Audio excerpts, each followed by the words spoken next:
Good morning प्रिय विद्यार्थियों।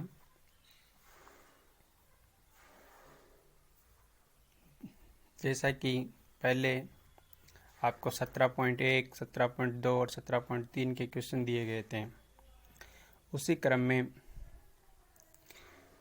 आगे आज टॉपिक है 17.4 का। 17.1 और 17.2 में आपने व्यक्तिगत श्रेणी के अंतर्गत प्रत्यक्ष विधि से माध्य ज्ञात किया था, जिसके अंतर्गत सीधा आपको वर्ग अंतराल या व्यक्तिगत श्रेणी से अक्ष ज्ञात करना होता है और अक्ष ज्ञात करने के बाद उसमें सीधा आपको f इंटू अक्ष करके गुणा करना होता है, जिसमें आपको दो मान प्राप्त हो जाते हैं, एक सिग्मा f और एक सिग्मा f अक्ष, जो कि माध्य के सूत्र से सिग्मा f अक्ष बट्टे सिग्मा f से ज्ञात किए जा सकते हैं। आज आपको है अप्रत्यक्ष विधि से माध्य ज्ञात करना। उसमें आपके क्या होता है, जैसा कि प्रत्यक्ष विधि के अंतर्गत x और f दो मान की आवश्यकता पड़ती है, उसको आपस में गुणा कर लिया जाता है। लेकिन अप्रत्यक्ष विधि के अंतर्गत आपको अक्ष के बाद d निकालना पड़ता है। वो कैसे निकालते हैं उसके बारे में आज आप चर्चा करेंगे।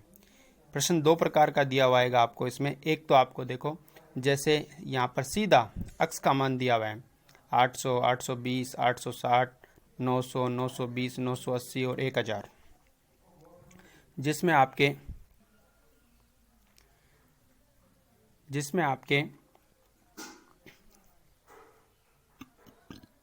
800, 820, 860, 900, 920, 980, 1000 मान दिए हुए। 17.3 में क्या था, आपके वर्ग अंतराल दिया हुआ था और वर्ग अंतराल के माध्यम से हमने पहले अक्ष का मान ज्ञात किया था, लेकिन इसमें आपको अक्ष का मान सीधा दिया हुआ है। प्रश्न नंबर 1 और प्रश्न नंबर 2 दोनों में आपको अक्ष का मान दिया गया है, जबकि प्रश्न नंबर 3, 4, 5, 6 और 7 में आपको पहले वर्ग अंतराल के माध्यम से अक्ष का मान निकालना पड़ेंगे। अब वो देखो कैसे निकालते हैं, उसके बारे में हम चर्चा करेंगे। प्रश्न नंबर 1 और 2 दोनों सेम है, दोनों की विधि सेम रहेगी। जैसे इसमें देखो आपको अक्ष का मान दिया हुआ है, f का मान दिया हुआ है। पीछे वाली प्रश्नावली में वर्ग अंतराल दिया हुआ था, f का मान दिया हुआ था, हमने अक्ष का मान निकाला था। इसमें आपको अक्ष का मान निकाल कर दिया गया है। इसमें हम तीसरा कॉलम बनाएंगे d का। d कैसे ज्ञात करते हैं, अक्ष के किसी भी एक मान को a मान लेते हैं, यानी उसको काल्पनिक माध्य, वो कोई सा भी मान सकते हैं आप। सबसे ऊपर वाली संख्या भी मान सकते हैं, बीच वाली संख्या भी मान सकते हैं, इनमें से कोई सी भी एक संख्या मान सकते हैं। हम यहाँ ऊपर वाली संख्या मान रहे हैं a, जिससे आपको सारे मान प्लस में आएंगे। जैसे यहाँ देखो 800 दिए हुए हैं, 800 को हमने a माना, तो यहाँ इन सब मान में से हमें 800 माइनस करने हैं। जैसे यहाँ दिया हुआ ना d कैसे ज्ञात करते हैं, अक्ष माइनस a का मान यहाँ पर हमने 800 माना है, तो अक्ष के सभी मानों में से 800 घटाएंगे। जैसे यहाँ पर 800 है, 800 में से 800 घटाए 0, 820 में से 800 घटाए 20, 860 में से 800 घटाए 60, इसी प्रकार 900 में से 800 घटाए 920 में से, 980 में से और 1000 में से। ये तो आपके आ गया डी का मान। यानी डी का मान कैसे ज्ञात करते हैं, अक्ष में से जो संख्या हमने मानी वो घटाएंगे, x माइनस a, वो कोई से भी मान सकते हैं हम अपनी इच्छा अनुसार। सबसे ऊपर वाली मानेंगे तो सारे मान प्लस में आएंगे, बीच वाली मानेंगे तो ऊपर वाले मान माइनस आएंगे, नीचे वाले मान उसके प्लस आएंगे। हमने यहाँ ऊपरी वाली मानी है, इसलिए इसमें सारे मान प्लस के आएंगे। यानी अब हमारे पास ज्ञात हो गया डी ज्ञात करने के बाद में अब अक्ष है उसका कोई काम नहीं। अब हमारे पास दो सारणी काम आएगी, एक तो f और एक d, जो आपके चौथे कॉलम में दिया हुआ है f गुणा d। यानी सीधे ऊपर लिखे हैं उन्हीं से स्पष्ट है, f गुणा d, यानी f के मान को और d के मान को गुणा करना है। जैसे पहले कॉलम में f का मान 7 है, d का मान 0 है, तो यहाँ पर आपके आ गया 0। 14 इंटू 20 280, 19 इंटू 60 1140। यानी इसी प्रकार हम इन सबको गुणा कर लेंगे।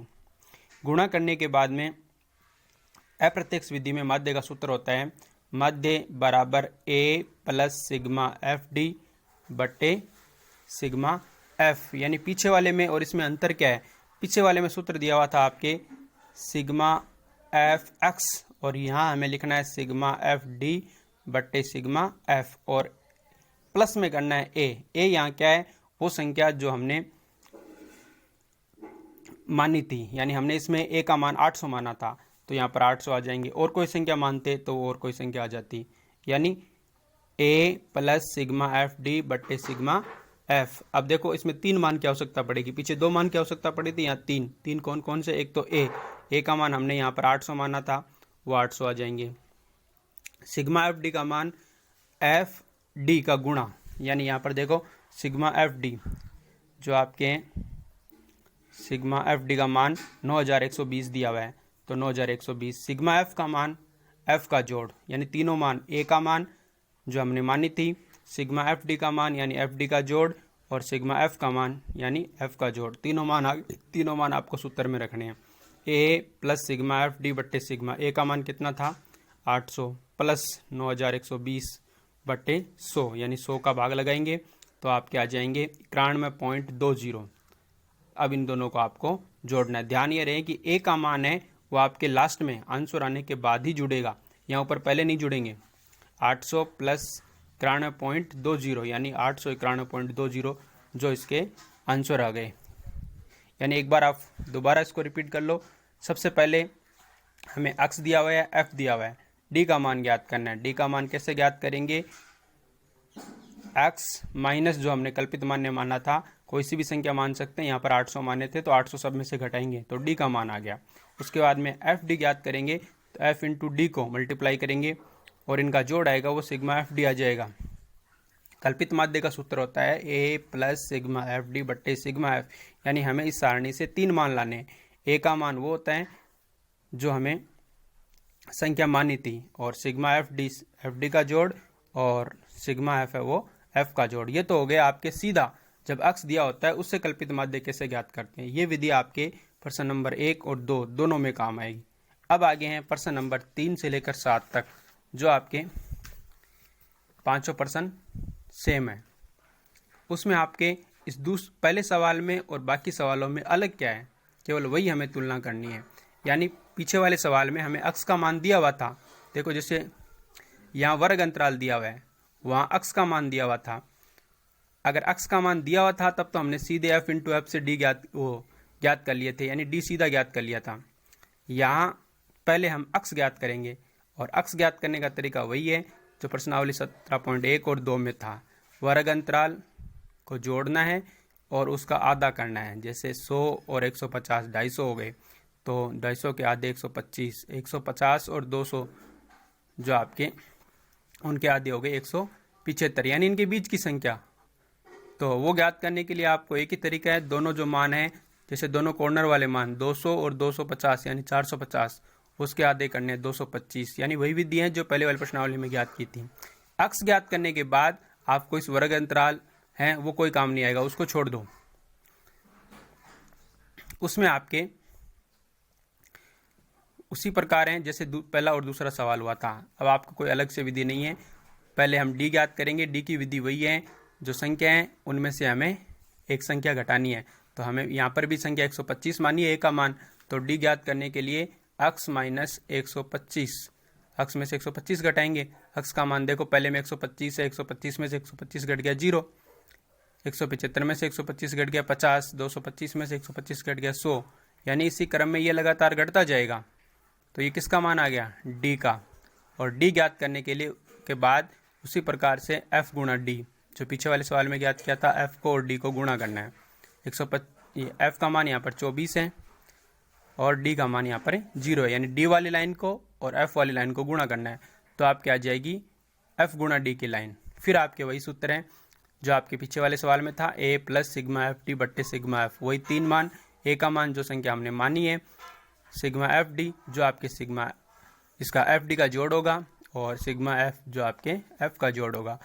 यानी ए का मान यहाँ पर आपने 125 माना था, सिग्मा एफ डी है वो 28,250 हैं, और सिग्मा एफ का मान आपके 200 हैं। तो उसमें 200 का भाग लगाएंगे तो 141.25, जिसको हम 125 में जोड़ देंगे, जो आपके 266.25 आंसर आ जाएंगे। यानी इसमें आपके 2 प्रकार के सवाल हैं, एक में सीधा अक्स दिया हुआ है, उससे आपको पहले डी निकालना है, फिर एफ गुणा डी, और फिर सूत्र लगाकर उसको हल करना है। प्रश्न संख्या 3 से लेकर जो 7 तक सवाल हैं उसमें आपको क्या करना है कि पहले अक्स ज्ञात करना है और उसके बाद में वही विधि है जो पहले और दूसरे क्वेश्चन में होगी। और अगर फिर भी कोई दिक्कत होती है तो आप आराम से संपर्क करके पूछ सकते हैं। मैं इसमें आपको इसके पर्सन जो 17.4 में है 7 क्वेश्चन उसकी कॉपी और क्वेश्चन हल किए हुए हैं 7 उनकी कॉपी आपको भेज रहा हूँ। फिर भी आपकी कोई दिक्कत होती है तो आप पूछ सकते हैं। और ये काम है आपको फेयर कॉपी में करना है 17.1, 2, 3 और आज 17.4। धन्यवाद।